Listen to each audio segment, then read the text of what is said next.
To support this podcast, go to positivesarcasm.com/donate. Any amount is appreciated. Once again, positivesarcasm.com/donate. Thank you and enjoy the program. This episode of the podcast is brought to you by PB and Joey. Simple, honest, and delicious. Go to pbandjoey.com for more information. $35 or more gets you free shipping. That's pbandjoey.com for more information. pbandjoey.com.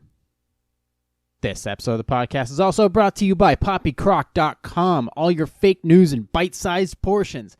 Go to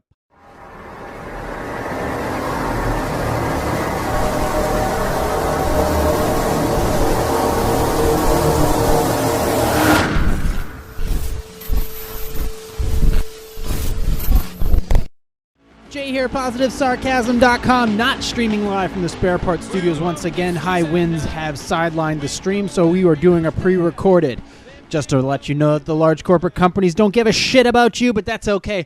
I am still here for you twice a week. And, of course, I will always respond to all your emails, questions, concerns, or comments, unless you're just going to shit on me for not being vegan. In that case, go fuck yourself. That guy was a stupid asshole.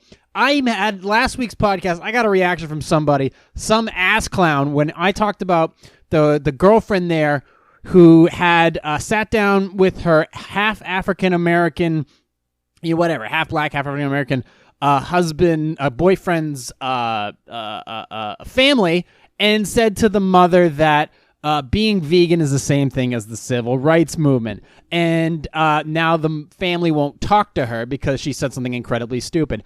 I got some backlash from somebody from the vegan community, and I can tell you right now, you can kiss my ass.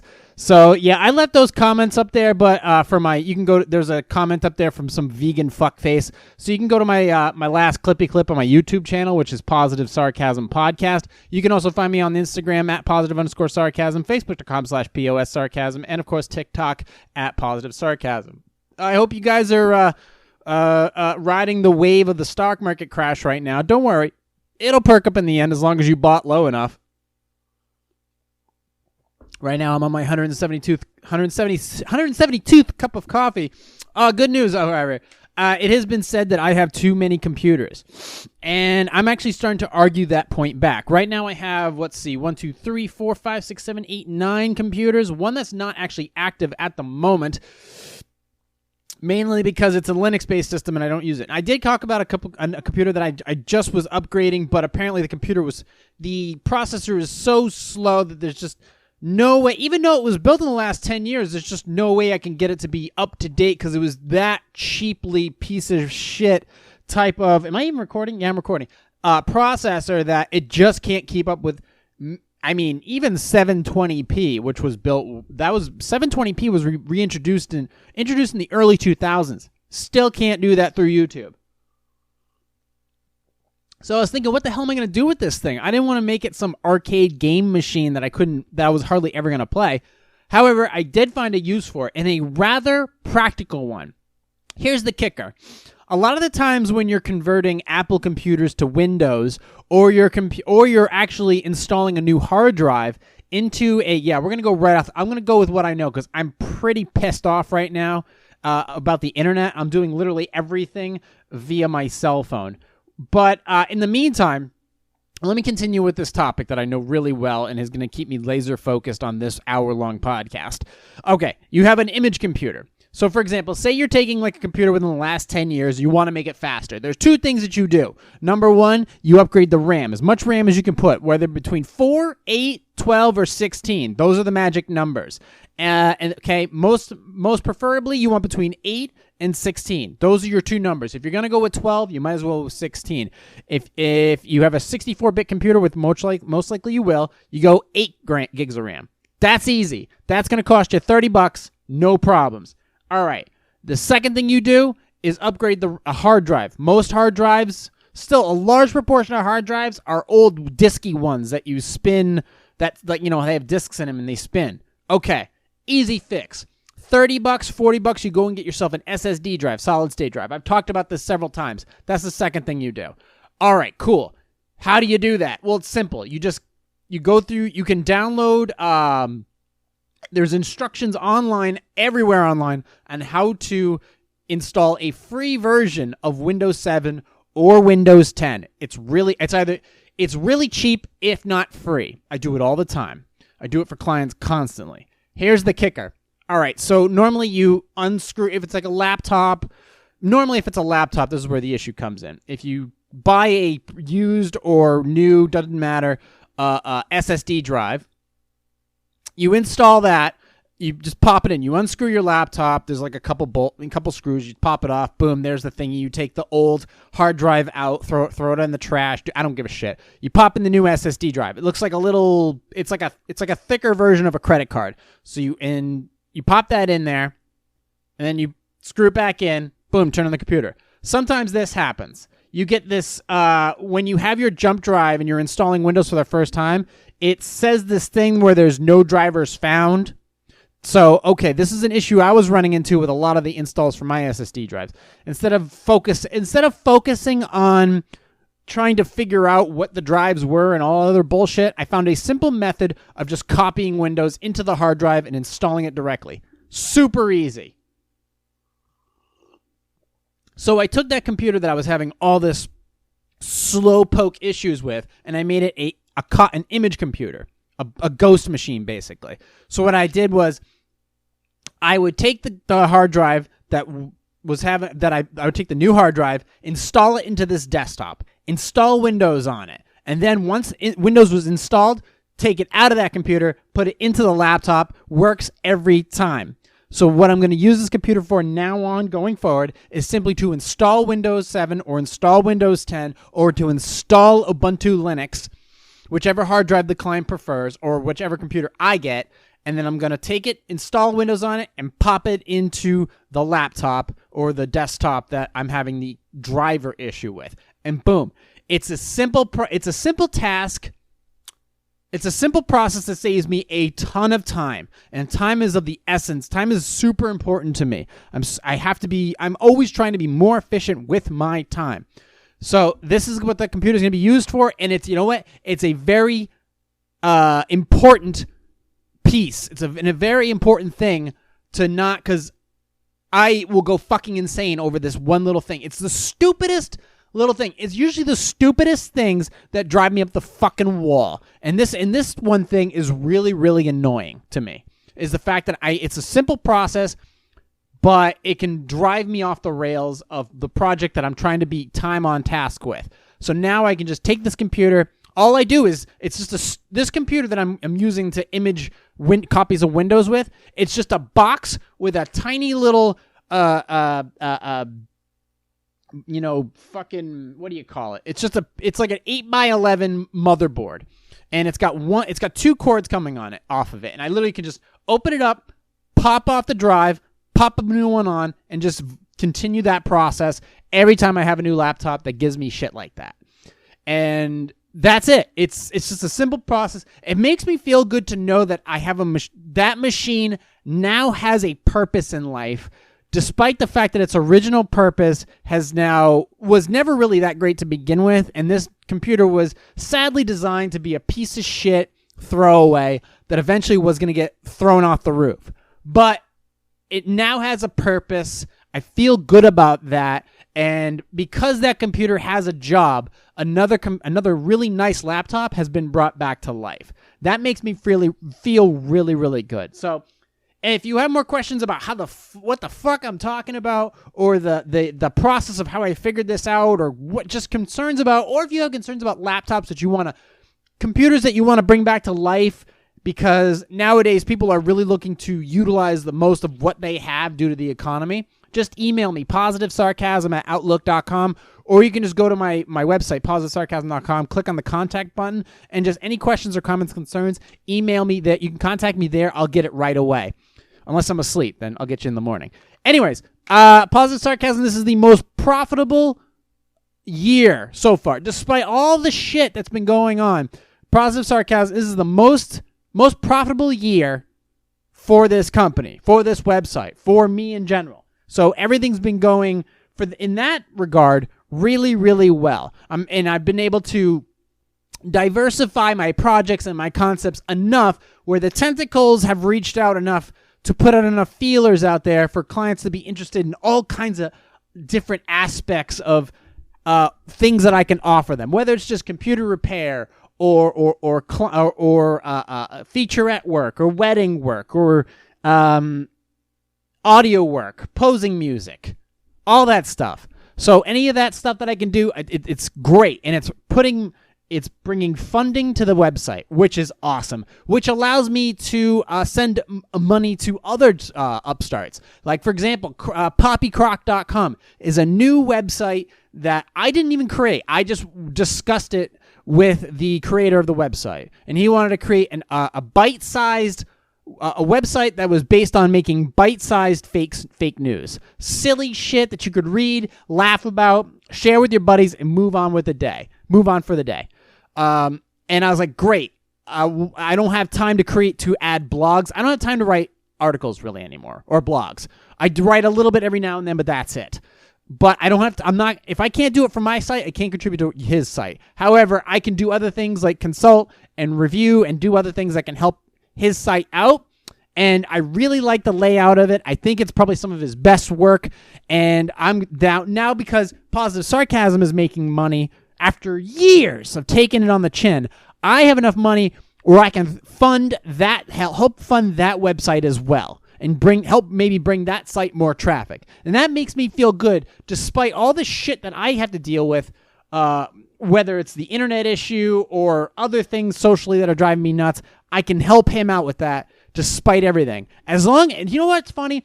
People need to fucking listen to me a lot more. They really do. That's what angers me the most, when people don't fucking listen to me. So if you guys would start listening to me a little bit more, I can offer you really a lot of advice on all different aspects of life, except for anger management. That's probably the only thing I can't really help you out with, because that's a mental block that I'm still trying to deal with it. But the reason I have anger management is because everybody else are a bunch of fucking idiots. That's the reason I have anger management problems. Because knowing when I walk out that door, I'm going to deal with stupid the moment I get in my car. So that's the one thing. However, if you have questions about anything, you can email me directly. Even if it's nutrition advice, I can help you out. Trust me, I can help you out. Speaking of, okay, now I mentioned on Sunday's podcast, hold on, I got some delicious cup of coffee I got to sip on. All right, let's get right after it. Okay, I spoke about taking large companies to task on my start on Sunday. How I'm going to start taking really large companies to task. Large corporate companies who don't give a shit about the consumer. All right, so I've already taken Comcast to task. And has Comcast responded positively to this situation? No. Comcast still is a huge thumbs down. They're a horrible company. Fuck everything they stand for. Ticketmaster. I discussed Ticketmaster in last week's podcast. They don't give a shit about the consumer. They never did. So fuck Ticketmaster and everything that they stand for. All right. This company, I haven't said fuck them and everything they stand for yet, but I am taking them to task for something they did, which was very, very stupid. Very, very poor decision on their part to bypass the creative genius that is Composer Mick Gordon. If you don't know who Mick Gordon is, I'm actually going to play one of his tracks at the end of this podcast. As you know, I generally throw in a decent tune, something I may listen to from time to time at the end of this podcast. Mick Gordon is a video game composer. He's very good with instruments. He's very experimental, but he doesn't hold back. He's an Australian lad, a little skinny dude, but really is passionate about his creative work. And I first got an idea of who he was when they had that like e-game convention or whatever, some type of video game award shit. And he was doing the soundtrack to Doom, the new version of Doom, which came out in 2016. And he had the two songs called Rip and Tear and BFG Division. This is Doom lore, but okay, let's try to get to the bottom of this. He made a soundtrack for a video game, which is unlike anything else I've ever experienced in my life when it comes to video games. You can tell when something is when a song you hear is very video gamey. But this was the first time that a soundtrack had broken that mold and burst its way into the heavy metal genre as some of the best heavy metal I've ever heard. So he took that whole concept and flipped it on its fucking head with this soundtrack of digital electronic noise. Shit that sounded like Nine Inch Nails when they first started coming. When they didn't, like Nine Inch Nails, Ministry, like industrial metal at its best. Well, it's also another thing to create the songs and things like that and to do the music. It's another thing to mix it. So he joined forces with ID Software, which created Wolfenstein 3D and Doom. And he also, and then there was the publisher. Everybody has a publisher. Publishers are, for example, EA Sports, Bethesda, Blizzard, those big companies. They're the ones who publish the games. So Bethesda allowed Mick Gordon to do all of the mixing, to basically touch every aspect of each song for the official soundtrack of the album for Doom in 2016. And the reaction was insane. People fell in love with Mick Gordon as soon as they heard the riffs that were going to this game. And a lot of people would say, and myself included, that the soundtrack made the game because it was so hyper aggressive. It was raw. It was unrelenting. So what he did was nothing short of magical. Matter of fact, I don't know why he didn't win like a fucking video game Emmy or what do you call it? What's that? Yeah, the what's that shit for when you go to like the music awards or whatever. He should have won one of those. However, the idea that the fact is, okay, so they did that. Bethesda did that. They let him mix and compose all that stuff for Doom 2016. Well, most likely there was going to be a sequel to Doom 2016. And it came out this year after being delayed for about 3 or 4 months. And it was Doom Eternal. And the reaction so far to Doom Eternal's previews, the trailers, and all that other stuff, the E3 launch trailer, has been insane. And everybody was hoping that Mick Gordon was going to return to do the soundtrack for Doom Eternal. And indeed, he did. He returned hard. Some of the initial soundtracks that you were hearing that were kind of ripped off the internet, or you maybe heard a little bit in the trailers, were basically Mick Gordon-esque. I mean, really, you could hear like, oh, this is going to be dope. Everybody couldn't wait for the soundtrack and stuff like that. But what happened was Bethesda, Mick Gordon mixed about 10 of the soundtracks. And I don't know a lot about mixing because I'm not an audio guy per se. I do posing music and I do mix the podcast myself and I do other things here that are in the audio genre. But as far as being an audiophile like Mick Gordon is, that's his thing. That's his creative genius. That's the thing where he dives in the most. And generally speaking, if you have somebody who is that in depth with all that entire thing, you kind of want to let them mix it all and do it all themselves. You kind of want to leave them be. If they've already proven to you that they're that good, you want them to do it all yourself. You don't want to hire a third party to come in there and butcher it. The problem is that Bethesda did apparently exactly that. So Mick Gordon mixed 10 of the songs. There's like 30 of them on the actual soundtrack. What happened was another audio engineer hired by Bethesda or Bethesda's audio engineering team went in and mixed some of Mick's tracks. And apparently from the audiophile community, that was not a good thing.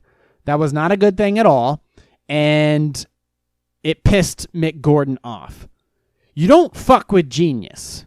Not at all. You don't fuck with genius. And the idea that they did that, they basically went and butchered. Because when you can, that's the difference between having a good song or a good video or a good movie, good to great, great to epic. Somebody else got involved with his creativity and fucked it all up. And we're still trying to parse through it. I have the article actually.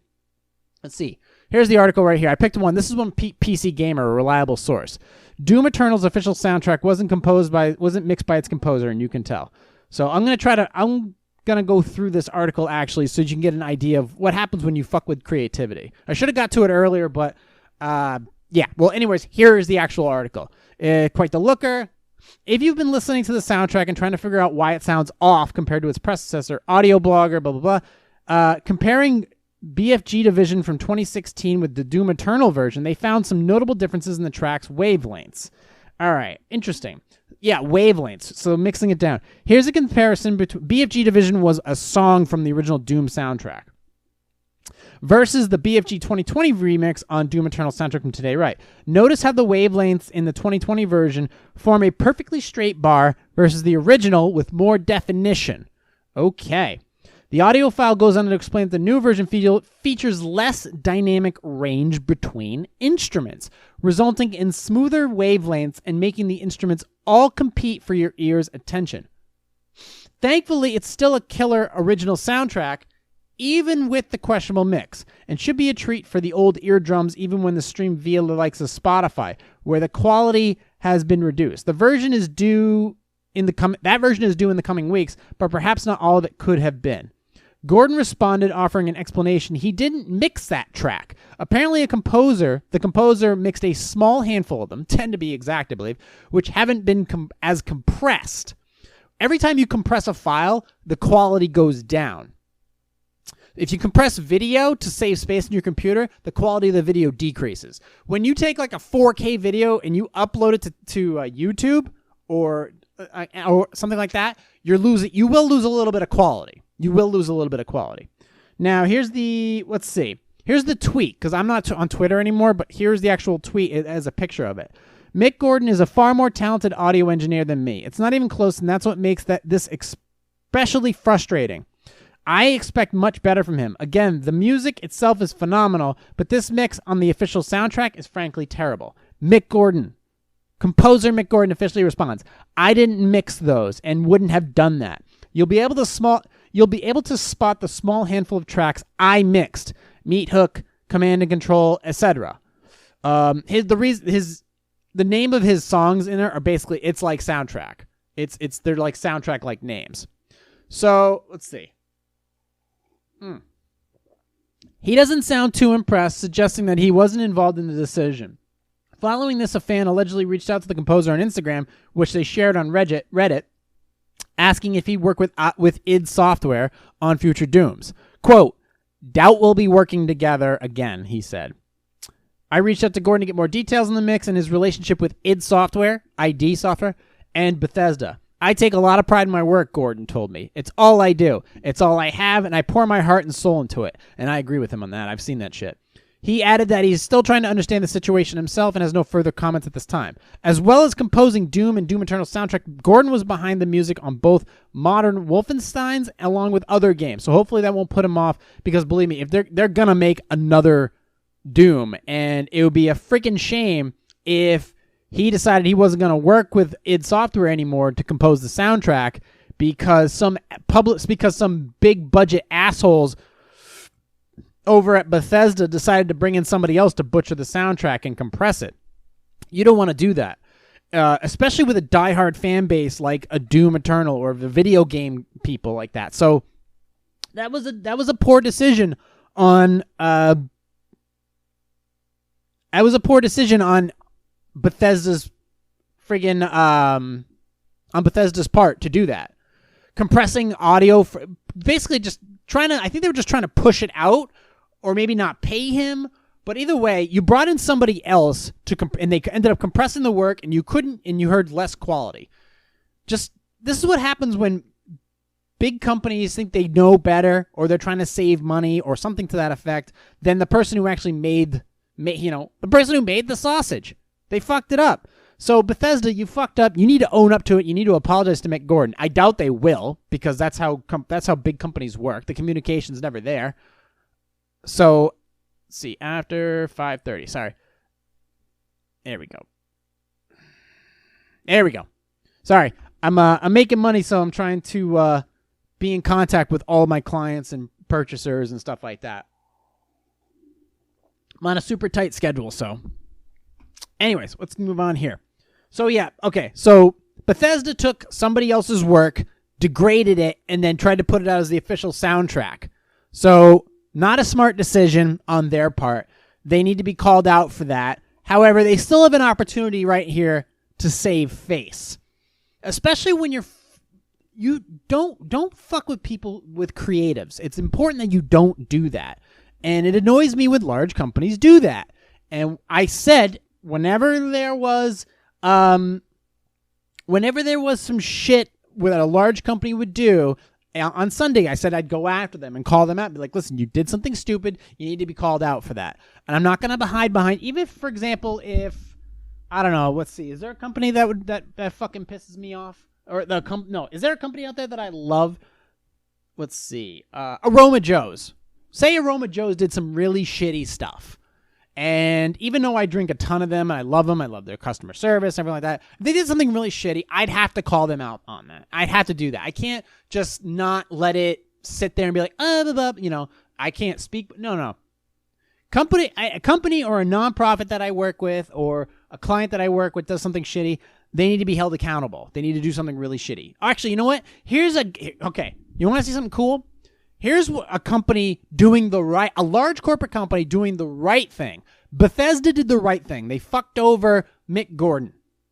Okay, here's a version of that where the company did the right thing.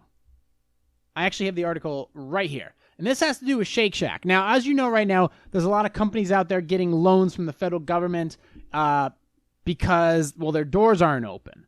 And they're getting these large, we're talking like $10 million government loans. But some small businesses aren't getting those loans. They're getting denied or delayed for some silly reason. Well, Shake Shack, which has like 270 locations and a ton of employees, they got a $10 million loan. Well, not a lot of other companies did. So Shake Shack, trying to figure out what they were going to do, because they applied like everybody else just because they could. They thought they were entitled to it, so they tried. Cool. But here's what happened. I'm going to get the article. I picked the Yahoo News one, which is fine. It's one of the largest. Shake Shack, which I have yet to try, which I really do want to. They're a burger place. They're a burger joint. They're one of the several large chains that got the federal loan through the coronavirus stimulus law. I mean, we're talking billions of dollars. Excuse me. And so they got this meant to help small businesses, even though they're not really a small business, but, technicalities. They got $10 million. Well, they're giving it back. So the New York-based burger company is among more than a dozen companies with annual revenues in the hundreds of millions that are reported to have received money from the Paycheck Protection Program. It set aside $349 billion in the stimulus law called the CARES Act to help small businesses to keep their workers, not laid off on the payroll. Hey, I know our doors are closed, but our employees are still going to get paid. Well, the government laid out a loan thingy to help these businesses continue to pay their employees. So Danny Mayer, who's the Shake Shack founder and CEO of its parent company, Union Square Hospitality Group, and the Shake Shack CEO, blah, blah, blah, said the company pursued the loan because the law stipulated that it was open to any restaurant location with no more than 500 employees, which describes Shake Shack's 189 individual U.S. restaurants. Came with no user, the PPP or whatever they're calling it, came with no user manual. Very confusing. So the program offered to forgive the loans if recipients rehired furloughed and laid off workers by June. And because Shake Shack and its parent company had already furloughed hundreds of employees, they said, they gambled that the best chance of keeping our teams working off the unemployment line and hiring them back, our furloughed and laid off employees, would be to apply now and hope things would be clarified in time. But they said they had no idea that the fund would dry up so quickly. So after they were able to secure the separate funding last week, they decided to just return it, give it back, $10 million. So the other restaurants that really needed it, because $10 million is not a lot of money to maybe Shake Shack. Well, $10 million is still $10 million. You give me $10 million, I'm retired with life. I'm going right to like part-time per se. I'm buying, a $500,000 home by the fucking ocean. I'm done. See ya. But they decided to return the $10 million, and yeah, our people would benefit from the $10 million loan, but we're fortunate to have access to capital where others don't. Where small businesses don't, they do. So until every restaurant that needs it, we're returning ours. So that's what happens when a big corporate company does the right thing. Or, I guess in this situation, does something to benefit other, hopefully benefit other restaurants and other small businesses that really do need it. Speaking of restaurants restaurants in my area that really did need it, there's a little restaurant that has a lot of history called the Red Arrow Diner. It's a 24/7 diner that I've been to, and I've had late night meals there, pre-party meals. I've seen fist fights there. It's just this place that's open all night, and it usually gets packed by like 1 o'clock in the morning. And they just returned to, they were closed for a while, and now they've returned to like curbside delivery 24/7 takeout, curbside delivery. And I actually like their food. That's the thing. As many complaints as I've heard, they have a place right down the road from me that's now back at it at 24/7, and I'm super happy about it. And I mean, I don't know, I just thought it was really cool that they're back, and I've never had an issue with them per se. So I wanted to start off by immediately building on the promise that I made about going after companies that are doing wrong, but I also, after that, wanted to applaud companies that are doing right, and then with this other company, this restaurant, open 24/7, doing what they can. So that's actually pretty cool. Also, one more article, and then, actually, I started this whole podcast off by talking about a computer that I almost threw up a roof, but that's okay. We're at 31 minutes. Let me do one more article, and then let's get right to Q&A. So, I sound like I'm doing coke. Oh, my internet's working. Oh, that's amazing. I couldn't be happier. Okay. Skate park. Really? We're going to do this one? All right. I did get a little complainy that I felt like we're being oppressed, and nobody oppresses their people more than the state of California, where apparently they were to enforce social distancing. They took a skate ramp, those little skate pools, and they filled it full of sand in like San Jose, which is fucking brilliant. I mean, that's such a brilliantly big asshole thing to do. They filled it so that nobody would skate there. Well, all the skaters and the dirt bikers went over there with shovels and dug the thing back out so that the skaters could go ahead and do their thing. And I find it amazing that in California, that's the one thing you focus on, to enforce social distancing, and where the mayor of freaking Los Angeles rewards people for snitching on other residents, that they're going to go ahead and spend their time, filling skate parks full of dirt. Okay, I've been to Southern California, where there are fucking used toilets all over the highway, and they've got 70,000 homeless people, each giving each other fucking draconian type illnesses like typhus and shit. Okay. Fucking completely polluting the streets, and you have San Francisco people shitting all over the sidewalks. That the more important thing is enforce social distancing by pouring dirt at a skate park. That's the one thing you definitely want to focus on. That's the one thing you want to pay people to do. That's fucking great. Well, all the regulations there in that bullshit state. So, I mean, first of all, good on the skate park kids to actually do something. Just kudos to them in general, because right now I'm more of the point where let's just start opening up everything. Let's give everybody corona. I really don't care. I want shit open, and right now that shit annoys me. That shit definitely does annoy me. Let the skaters skate. I really don't care. I really don't fucking care. Let them skate. And I like that the communities are coming together as far as like, hey, the dirt bikers are helping out the skateboard kids. All they want to do is skateboard. That's all they've ever wanted to do is skateboard. So let them fucking skateboard. Don't be assholes and go out there and fill it full of dirt. That's just such a douchey thing to do. Such a douchey thing to do. If you're broke, if your freaking supervisor calls you to fill that place full of dirt, I wouldn't pick up the phone. I would not pick up the phone. I think that's an asshole thing to do. So what are we at? 34 minutes. Sorry, I'm mentally not all here today because this internet thing is pissing me the fuck off. But thankfully, because of my trusty dusty cell phone, I am able to look up Q&A via my phone. So I'm going to go ahead and get right to, let's see, we did do maternal, we did Shake Shack, survey. Yeah, I don't trust surveys from colleges, that's for damn sure. So let's go ahead and get right to the Q&A. We'll go right through these very, very carefully. What are we at? 34 minutes? Okay, let's keep going. Okay. Well, one more sip.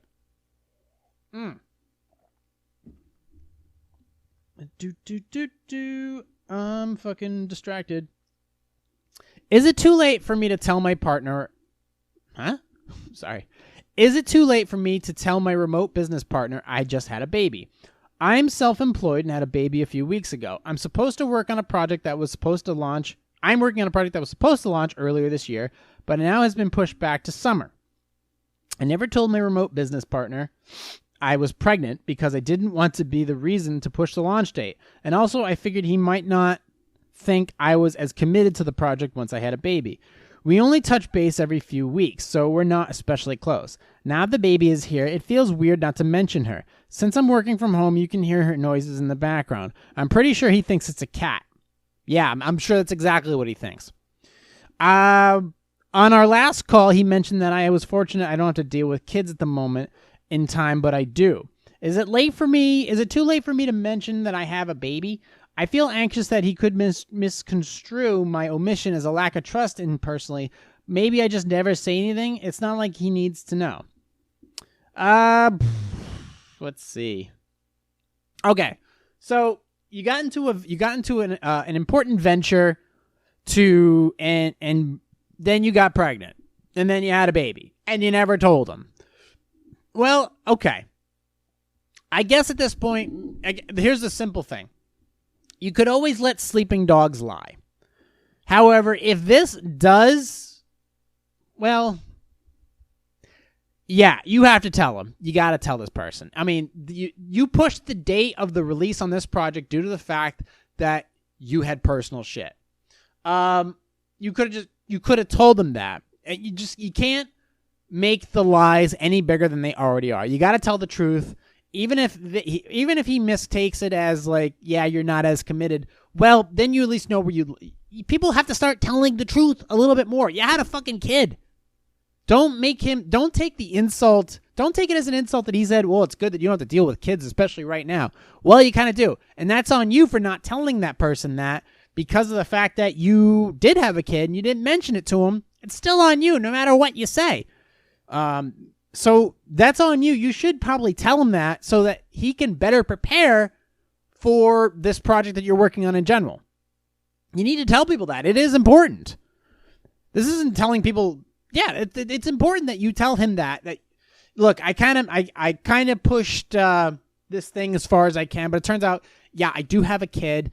I didn't want you to think that I wasn't committed, but I'm going to balance this the best I can and make sure that this project gets out on time, and just, you have to be sincere. And as long as you're sincere, you have a really good chance of this thing just kind of washing over and things going back to some kind of normal. We all have projects and challenges in our own personal life that may or may not get in the way of the projects or our professional life, but you have to be honest about it, and if it needs to be brought up, you bring it up, and then you work around it, or you work through it, or something to that effect. But you can't let other people suffer because of your own personal problems. You can't do that. That's just not going to work. All right, so let's see. Let's get to the next Q&A. Can't believe I have to do this on my freaking cell phone. Should I apologize for accidentally flashing my work team on a video call? After a video team meeting today, I hung up the call and proceeded to get undressed for a shower. After a few seconds, Jesus Christ. When I was significantly but not completely undressed, I noticed that the app had frozen and was still open. The rest of my team had been staying on for a different meeting, so I prayed it had disconnected on their end and closed it. At a meeting with our team lead later in the afternoon, she gently let me know that it had not disconnected and told me it wasn't a big deal. Obviously, I'm deeply mortified. He or she said deeply. And basically, I want to die right now. Well, it depends. Was it a cold day? Should I reach out to the other team members and offer an explanation/apology? Also, can you tell me that everyone will forget this happened? Okay, look. Shit happens. Actually, you know what? So they saw you naked? Well, if they got a good show, then don't apologize. However, if you shit yourself on a conference call, then you know what? then you need to say something. If you fucked up that bad that you blew out your jeans, then you need to say something and be like, listen, I fucked up royally. That's on me. But at that point, I remember once I was at a job and I was getting ready for a show. Because you guys may or may not know from my articles or whatnot, I did competitive fitness. I've done like 7 shows, and you have to do mirror checks like every week. And sometimes you're posing and you're checking yourself throughout the day, or you're checking yourself every Friday, and you're seeing how your dryness and how your fat loss, because you got to look shredded on stage. You got to look dried out.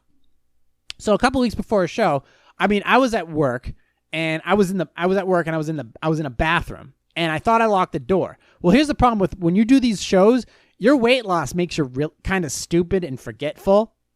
And I just ripped my shirt off really quick in the bathroom and just checked myself out in the mirror, and I was looking pretty good, but apparently not as good as the girl that walked in on me while I was checking out my posing and my abs and stuff. And she just turned around and she just goes, "Oh my God," turns around and walks out. And I was like, shit, I've been had. But in either case, yeah, it didn't pan. It was just one of those embarrassing moments. But did I go and apologize? No, I didn't make any big of a deal than it already was.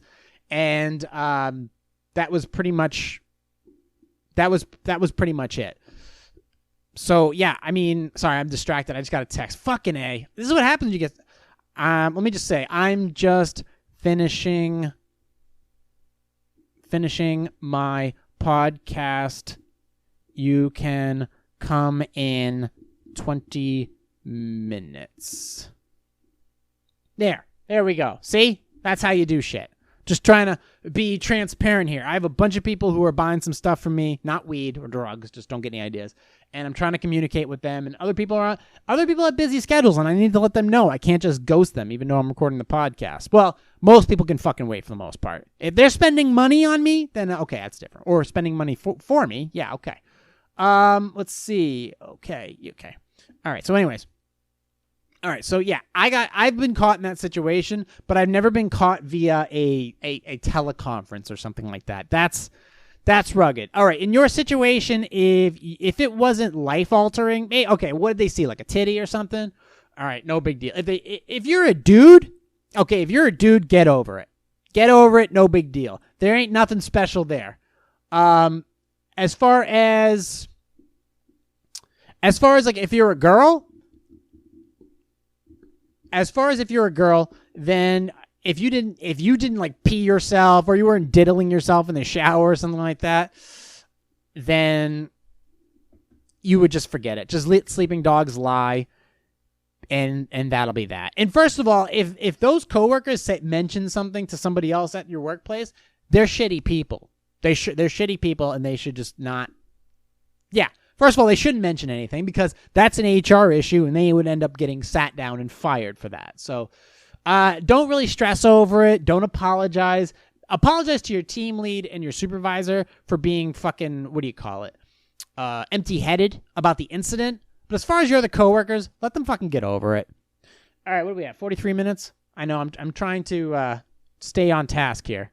So let's keep the party going. ETA 506. Perfect. Okay. Good. Money. All right. What should I do after discovering that my boyfriend apparently stole photos from my apartment before we met? Oh, shit. I have been with my boyfriend Alex for 2 years. We're both men. Okay, whatever. I moved into his condo shortly before lockdown. And while it's been a weird time, things have been going really well. He seemed like the most perfect, lovely boyfriend, and I trusted him absolutely, even if he's been a little possessive at times. Here we go. Never anything that raised an alarm bell, though he's always seemed to be open to talking about my problems. Any problems. I was sorting through drawers in the bedroom after he told me I was welcome to rearrange things, and I found an actual hidden compartment. Inside was an old cell phone of mine I thought had been lost or stolen over 2 years ago. It was fully charged and still logged into all my social media accounts. I don't know how, given that I deactivated way back when I realized it was gone.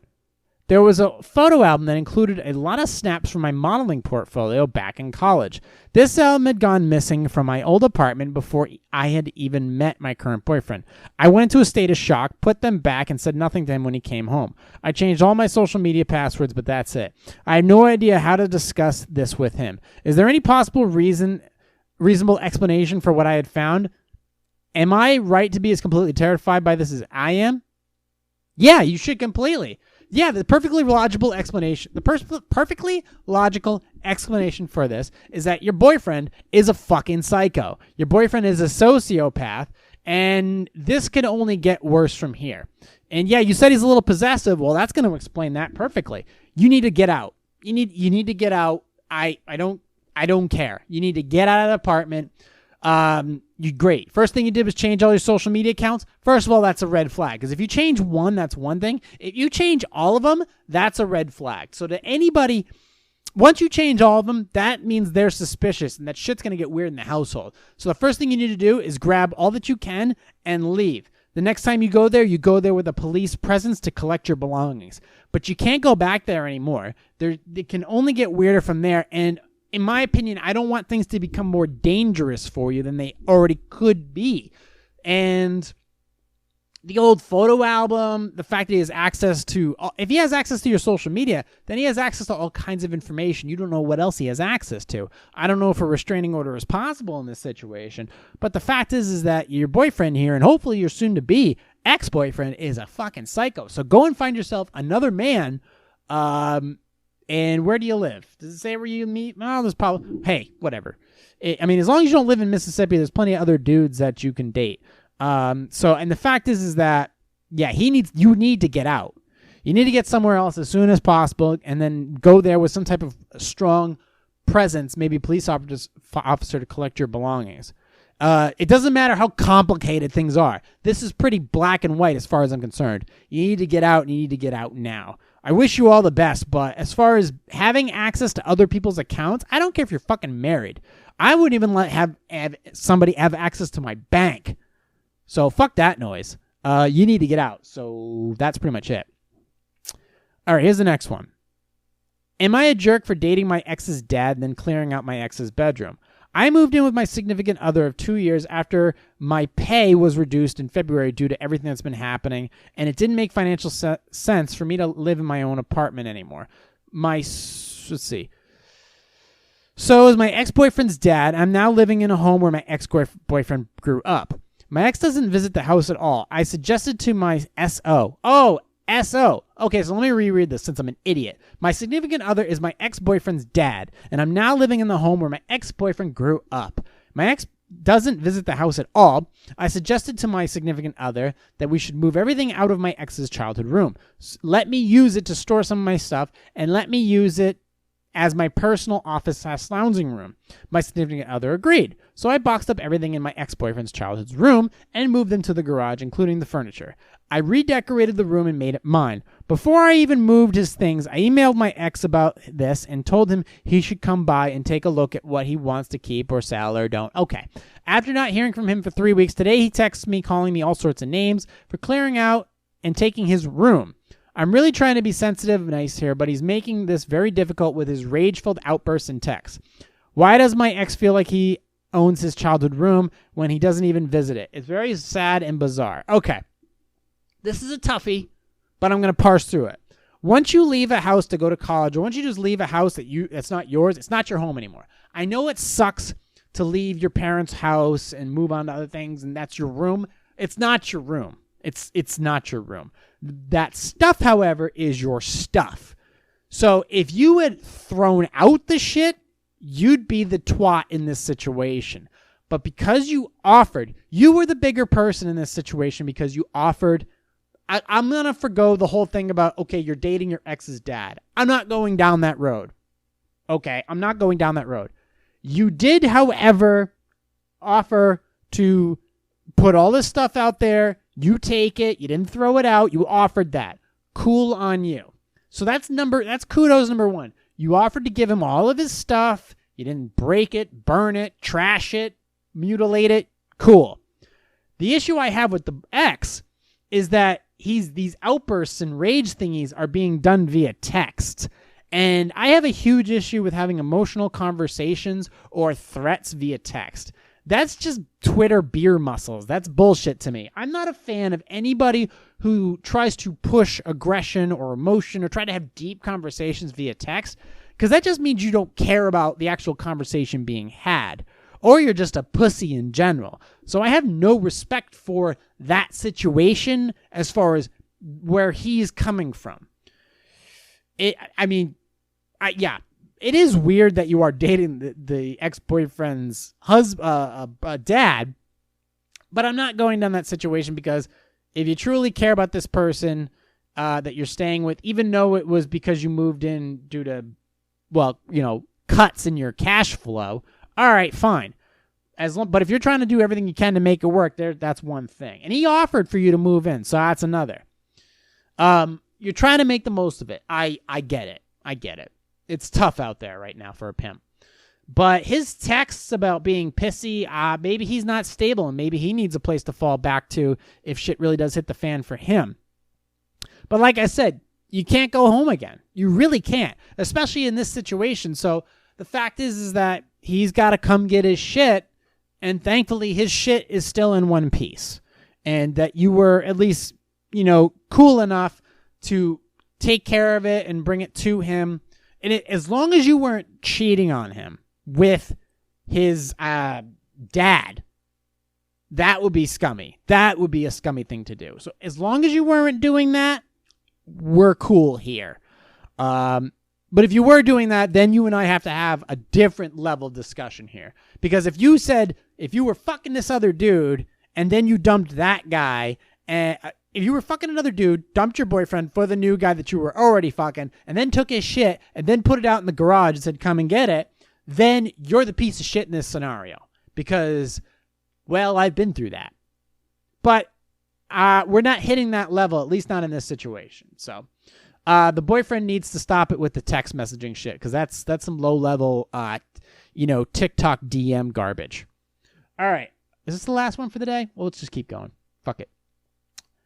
How can I shut down the mutual attraction between me and my brother-in-law while we're quarantining together?